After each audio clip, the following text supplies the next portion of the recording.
Vendredi 12 septembre 2014, Madame, Messieurs, bonsoir et merci de votre fidélité. Bienvenue dans ce nouveau numéro de Pulsation Week-end. À la une de l'actualité, la sécurité de Jean-Bertrand Aristide n'est plus assurée par la police haïtienne. Les autorités ont retiré les agents de l'unité de sécurité générale du Palais national qui assurait la sécurité de la résidence de l'ex-président. L'information est confirmée par l'un de ses avocats, Maître Mario Beauvoir. Cette décision intervient alors que le leader de famille Lavalas a été placé en résidence surveillée par le juge d'instruction Lamar Bélisaire. Aristide fait l'objet de plusieurs enquêtes judiciaires. Il est accusé notamment de corruption, de blanchiment d'argent, de trafic illicite de la drogue. La situation d'Haïti était jeudi au centre des débats au Conseil de sécurité des Nations Unies. La représentante des États-Unis à l'ONU, Samantha Power, a accusé les sénateurs du groupe des 6 de prendre en otage le processus électoral sur la base de considérations politiques.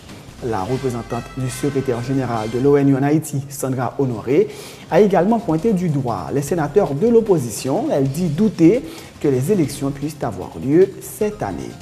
Pour sa part, l'ambassadeur d'Haïti aux Nations Unies, Denis Régis, a appelé la communauté internationale à soutenir les efforts des autorités haïtiennes pour surmonter les derniers obstacles encore présents sur la route des élections. À l'étranger, l'Union européenne a officiellement instauré ce vendredi de nouvelles sanctions contre la Russie qu'elle accuse d'alimenter l'instabilité en Ukraine. Ces sanctions visent des entreprises publiques russes dont l'accès aux marchés financiers européens est limité et des responsables politiques russes dont les avoirs sont gelés et qui ne pourront plus se rendre dans l'UE. L'athlète handisport sud-africain Oscar Pistorius a été déclaré coupable d'homicide involontaire pour la mort de sa petite amie Reva Steenkamp, abattue de 4 balles chez lui en 2013. La juge l'accusant de négligence. Pistorius sera fixé sur sa peine le 13 octobre prochain. Il reste en liberté sous caution. En sport, la Team USA est de retour en finale des championnats du monde du basketball. Tenant du titre, les États-Unis ont dominé la Lituanie 96-68 en demi-finale jeudi à Barcelone. Madame, Messieurs, restez branchés pour le développement de ces titres et de bien d'autres.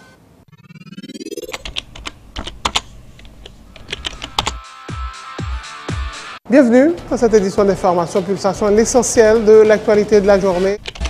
Merci de votre fidélité. Bienvenue dans ce premier numéro de Pulsation Week-end.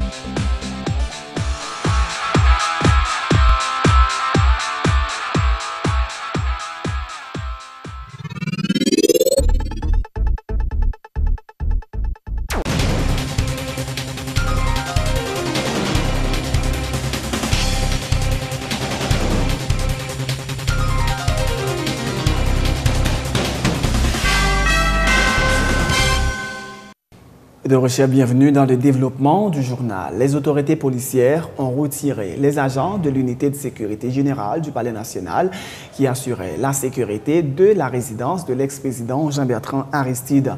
L'information est confirmée par l'un de ses avocats, Maître Mario Beauvoir. Cette décision intervient alors que le leader de famille Lavalas a été placé en résidence surveillée par le juge d'instruction Lamar Bélisaire dans le cadre d'une enquête sur des actes de corruption, de blanchiment d'argent et de trafic illicite de la drogue reprochés à l'ancien chef d'État quand il était aux affaires.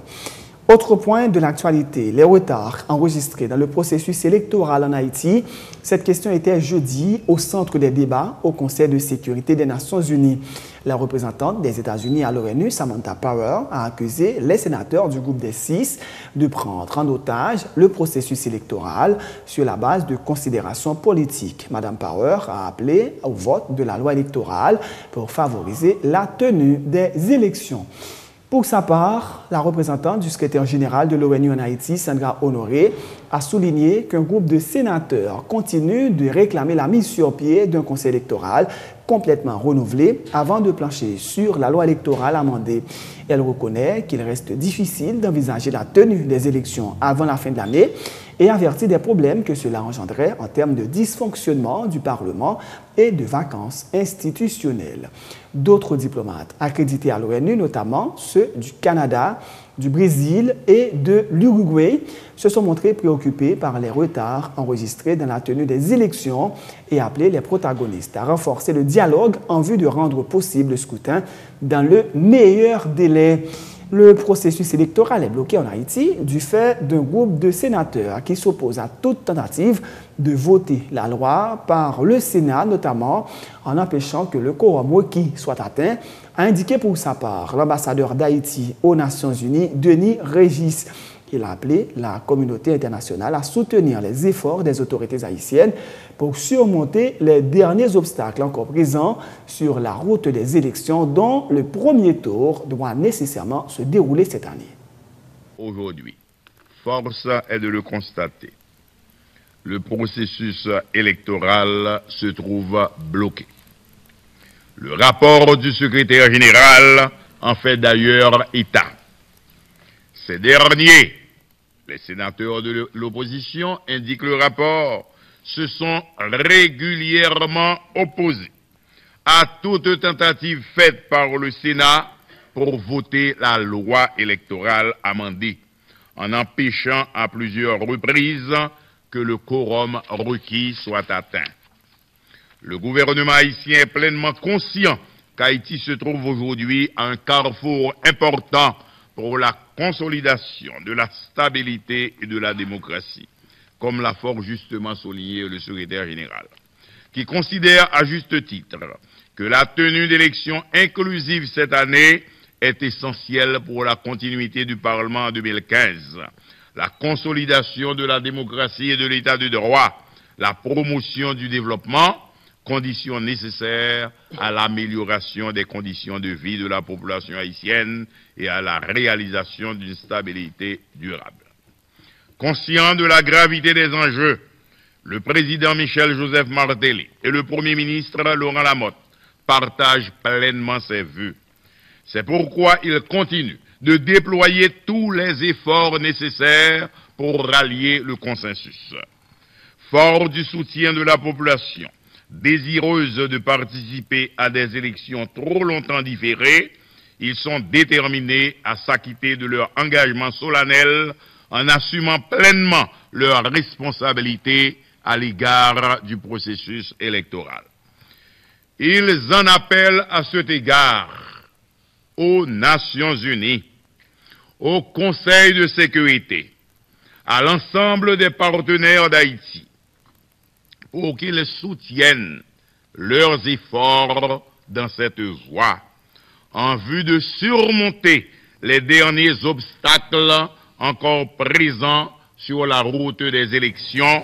Le député de Jean-Rabel, Johnson Juste, rejette d'un revers de main les allégations selon lesquelles le groupe des 6 sénateurs de l'opposition serait responsable du blocage du processus électoral. 3 ans que l'exécutif peine à organiser les élections, il n'y a plus d'élus au niveau des collectivités territoriales, a-t-il dit. Il ajoute qu'il est trop facile de faire porter le chapeau aux sénateurs de l'opposition et fait savoir que la Constitution doit en tout guider les actions des politiques, notamment dans le cadre des négociations annoncées. Son déclaration que Mme lui-même lui accuse le groupe 6 sénateurs ça son façon pour capable justifier la présence ministre en Haïti. Même pas quoi c'est au cours de l'année 2014 que l'exécutif là était pour organiser l'élection dans le pays d'Haïti. Nous avons 3 ans, son pays qui a fonctionné, nous sommes capables de dire presque sans élu. Là nous prenons la zone rurale, pas de Kazek, pas de magistrat. Mais l'exécutif là était pour le faire l'élection depuis 2011, l'élection pas faite dans le pays. Madame Sandra capable toujours faire et intervenir dans ce sens ça. Même j'ai tout des institutions qui présentes dans le pays en tout qui toujours a décaissé des millions de dollars, mais qui ne peuvent jamais résoudre le problème de la nation, son façon que le problème est toujours là, pour qu'il soit capable de justifier la présence dans le pays. Moi, je pense que le ministre lui-même a échoué, oui. Il a échoué dans la mission, et non seulement qu'il a toujours échoué, parce que c'est ça qui peut justifier la présence dans le pays. Il y a différents acteurs dans la vie nationale là qui applaudissent dès demain, appellent de reprise de dialogue que le président fait. Mais ce le représentant du secrétaire général des Nations Unies, Sandra Honoré, il informé que le Conseil de sécurité a pour que le dialogue soit fait dans le cadre de la Constitution. Comment apprécier une telle déclaration? Mais moi, je pense que la Constitution, c'est boussole paysan et tout le monde qui fait politique. Et ça fait nous dit et position groupe 6 là même yo proposé pour qu'il y ait un conseil électoral provisoire qui formé côté différents secteurs qui plus ou moins représenté côté pour empêcher l'exécutif là même le contrôle et conseil ça utiliser la constitution comme boussole pour négocier dans l'objectif pour trouver une solution durable pour le pays, c'est bien, et le démise. Et nous-mêmes, on a payé ça. Donc c'était ça que les groupes des 6 te mettaient en avant pour que le dialogue soit fait. Est-ce que vous pensez que le conseil là, il rejoint le groupe des 6 là dans la démarche ça? Moi, je pense que depuis que c'est la constitution proposée comme boussole, il y a rejoint le groupe des 6 et proposition, on forme un conseil électoral qui est équilibré, organiser l'élection dans le pays, parce que la situation arrive en phase, donc on va dire, nation pas qu'à résister encore. Et nous disons, si pas une révolution faite dans le pays, parce que nous avons une population qui est très tolérante. Parce que elle est vraiment critique. Même les gens qui travaillent dans le pays arrivent en phase, ils n'ont pas qu'à vivre encore. C'est comme si nous avons dit la vie presque impossible dans le pays d'Haïti. Le député Joseph Wilbert Desormes affirme ne pas accorder trop d'importance aux déclarations de la représentante du secrétaire général de l'ONU en Haïti. Ce qui importe, dit-il, c'est que les Haïtiens trouvent entre eux un modus operandi pour l'organisation des prochaines élections. Il estime que la représentante du secrétaire général de l'ONU appréhende très mal la situation politique en Haïti. Le parlementaire impute à l'exécutif la non-organisation des élections dans le pays. Pour lui, les Nations Unies semblent se conforter dans l'instabilité politique en Haïti. Question de justifier la présence des casques bleus dans le pays. Représentant des Nations Unies, capable de pas comprendre ou bien pas lire ou bien pas connaître qui sa constitution pays a dit. Et s'il te connaît, parce qu'il a la première responsabilité, il a exécutif, la présidente de la République là. Parce que les négociations, si chaque monde campe sous code red, eh bien, nous n'avons pas même besoin de faire des négociations. Donc, puisque qu'on y a président de la République là, nécessité, n'est-ce pas vrai, pour rentrer dans une négociation, dans un dialogue sérieux et qui a débouché son solution, moi, je me bravo pour eux. Parce que depuis au commencement, c'est le premier député qui te dit, négociation qu'il a fait, dialogue qu'il a fait, il n'a pas de sens. Il n'a pas de sens parce que la Constitution dit qu'il faut que l'élection faite dans le pays, à chaque 2 ans, il faut renouveler le Sénat. Qui est-ce qui a une responsabilité pour l'élection faite? C'est l'exécutif là.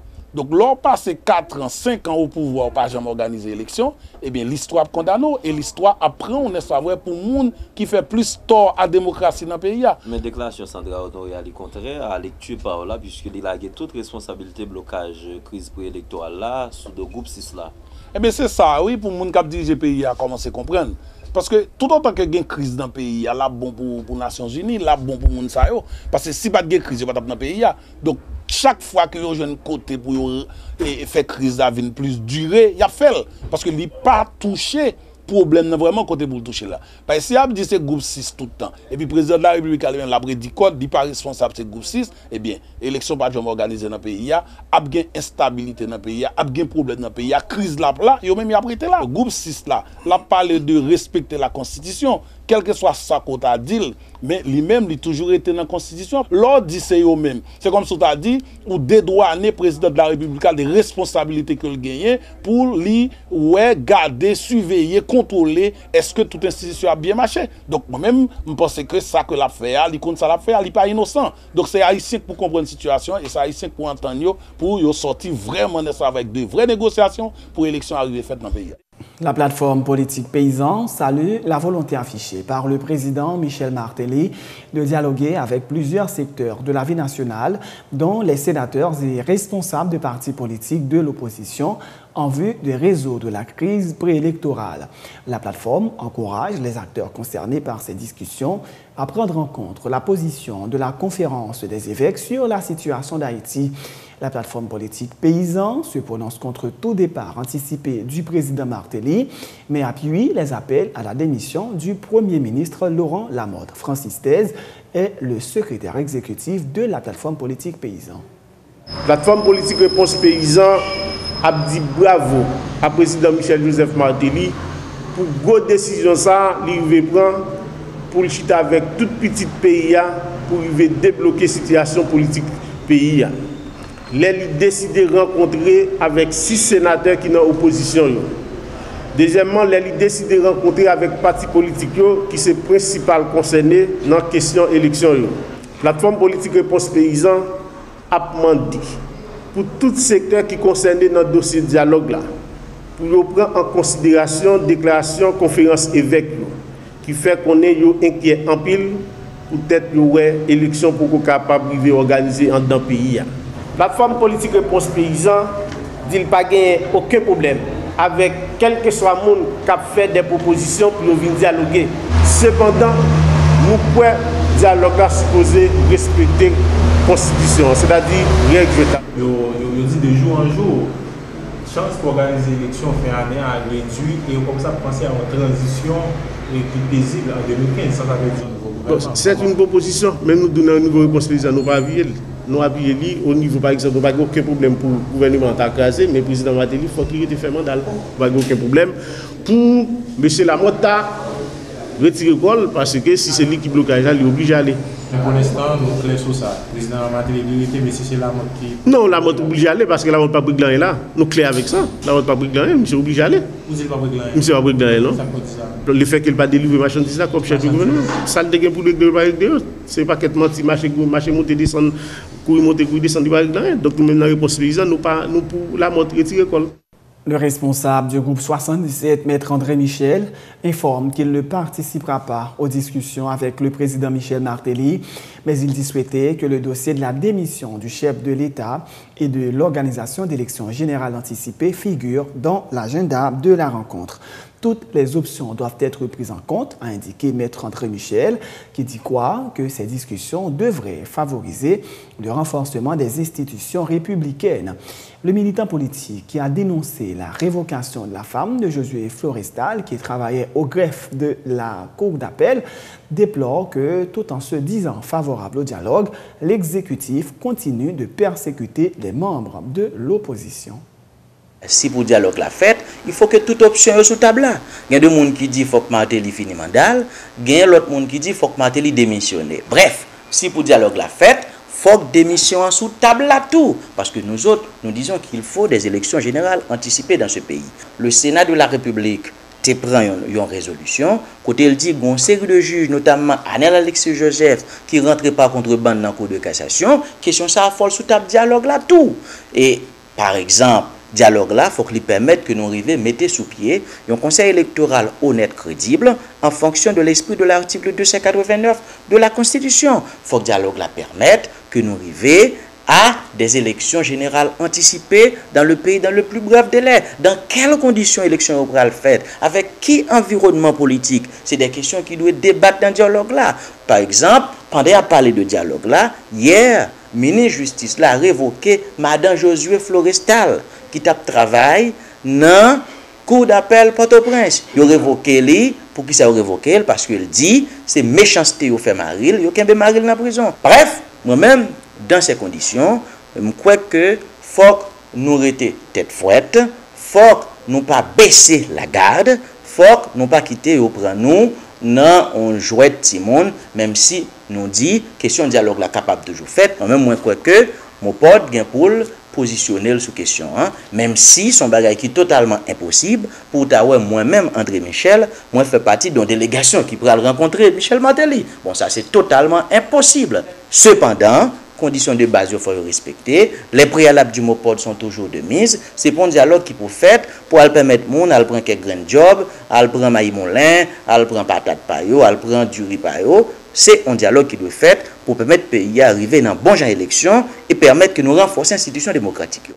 Cadre juridique en faveur des personnes handicapées, tel a été le thème abordé dans le cadre du programme Les Vendredis Débats du ministère des Affaires sociales et du Travail. Le directeur du Travail au MAST, Maître Renan Edouville, a mis l'accent sur la nécessité d'éliminer toute forme de discrimination et de stigmatisation au niveau du marché du travail. Le travail de la commission tripartite du ministère des Affaires sociales qui planche actuellement sur la refonte du Code du travail se fait d'un commun accord avec la secrétaire d'État à l'intégration des personnes handicapées selon Maître Renan Edouville. Ce matin, nous allons avec la présence de nos distingués intervenants, eh bien, on va parler du ministère des Affaires sociales et aussi du cadre juridique en faveur des personnes handicapées. Journée jeudi, question code du travail que nous avons est fondamentale. Et commission tripartite qui l'a pour travail sur le fond de code du travail là, a fait de concert avec la secrétaire d'État chargée de l'intégration des personnes handicapées. Donc nous estimons que nous-mêmes au niveau du ministère des Affaires sociales, il faut éliminer toute forme de discrimination, de stigmatisation dans la question du travail. Nous avons problématique personnes handicapées là, journée jeudi, même capable tout bas nous primeurs là, prochaine séance dans l'IPRAL débattre sur l'autre sujet d'actualité, eh bien c'est la discrimination, la stigmatisation dans le domaine de l'emploi par rapport aux personnes vivant avec le VIH-Sida. De concert avec les orientations du chef de l'État et du Premier ministre, nous pensons que son bagage qui doit fait de manière concertée. Faut l'autre ministère aider nous dans notre travail là et aider nous. Par exemple, question accessibilité à un série de bâtiments, affaires sociales pas qu'à faire pour compte sans l'apport du ministère des Travaux publics, Transport et Communication.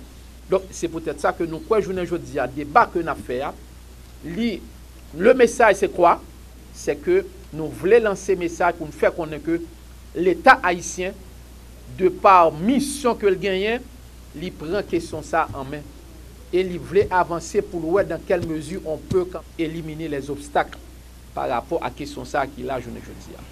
Maître Jean Vandal, l'un des intervenants à la conférence débat, a plaidé pour une révision du Code du travail, soulignant que le texte en vigueur ne prend pas en compte la situation des personnes handicapées dans quel que soit le secteur d'activité considéré. Les personnes à besoins spéciaux doivent pouvoir travailler de manière autonome, confortable et sécuritaire, a dit Maître Jean Vandal. Il faut beaucoup de sensibilisation et dans le domaine qui nous préoccupe là, il faut une formation soutenue pour toutes les personnes qui travaillent dans tous les secteurs d'activité, professeurs, médecins, avocats, et les geôliers là, dans les pénitentiaires, puisque les personnes ayant un handicap peuvent aller aussi en prison. Il faut que les prisons, tous les lieux doivent être accessibles et répondre aux conditions pour que les personnes handicapées puissent accéder à leurs droits. Maintenant, il y a une deuxième chose. On prend la loi. La loi ouvre beaucoup de fenêtres. Beaucoup de fenêtres. C'est bien de dire que les personnes handicapées ont accès à tous leurs droits. Mais comment accéder, par exemple, au travail ou à l'emploi? Il faut des dispositions particulières parce que le Code du travail de 1961, même actualisé en 1983, ne prenait pas en compte la situation des personnes handicapées et les conditions dans lesquelles ces personnes pouvaient fournir des prestations de services. Notamment, la personne doit pouvoir entrer à l'intérieur des lieux de travail, accéder au lieu de travail, pouvoir exercer un emploi à la mesure de ses capacités physiques ou de ses capacités intellectuelles et recevoir les mêmes salaires, avoir accès à un service de santé à l'intérieur du travail, infirmerie au moins, avoir accès au réfectoire pour aller manger aux heures de repos. Parce que quand on parle de personnes handicapées, la règle de cheminement c'est l'autonomie, le confort et la sécurité.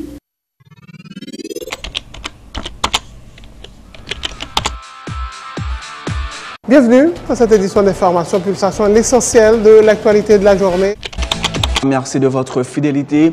Bienvenue dans ce premier numéro de Pulsation Week-end.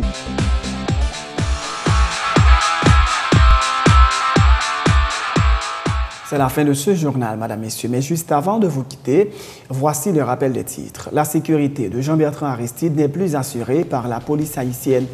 Les autorités ont retiré les agents de l'unité de sécurité générale du Palais national qui assurait la sécurité de la résidence de l'ex-président. L'information est confirmée par l'un de ses avocats, Maître Mario Beauvoir. Cette décision intervient alors que le leader de famille Lavalas a été placé en résidence surveillée par le juge d'instruction Lamar Bélisère. Aristide fait l'objet de plusieurs enquêtes judiciaires. Il est accusé notamment de corruption, de blanchiment d'argent et de trafic illicite de la drogue. La situation d'Haïti était jeudi au centre des débats au Conseil de sécurité des Nations Unies. La représentante des États-Unis à l'ONU, Samantha Power, a accusé les sénateurs du groupe des 6 de prendre en otage le processus électoral sur la base de considérations politiques. La représentante du secrétaire général de l'ONU en Haïti, Sandra Honoré, a également pointé du doigt les sénateurs de l'opposition. Elle dit douter que les élections puissent avoir lieu cette année. Pour sa part, l'ambassadeur d'Haïti aux Nations Unies, Denis Régis, a appelé la communauté internationale à soutenir les efforts des autorités haïtiennes pour surmonter les derniers obstacles encore présents sur la route des élections. À l'étranger, l'Union européenne a officiellement instauré ce vendredi de nouvelles sanctions contre la Russie qu'elle accuse d'alimenter l'instabilité en Ukraine. Ces sanctions visent des entreprises publiques russes dont l'accès aux marchés financiers européens est limité et des responsables politiques russes dont les avoirs sont gelés et qui ne pourront plus se rendre dans l'UE. L'athlète handisport sud-africain Oscar Pistorius a été déclaré coupable d'homicide involontaire pour la mort de sa petite amie Reva Steenkamp, abattue de 4 balles chez lui en 2013. La juge l'accusant de négligence. Pistorius sera fixé sur sa peine le 13 octobre prochain. Il reste en liberté sous caution. En sport, la Team USA est de retour en finale des championnats du monde de basketball. Tenant du titre, les États-Unis ont dominé la Lituanie 96-68 en demi-finale jeudi à Barcelone. Madame, Messieurs, c'est la fin de ce journal. Merci de l'avoir suivi et bonne suite de programme sur Télé Pluriel.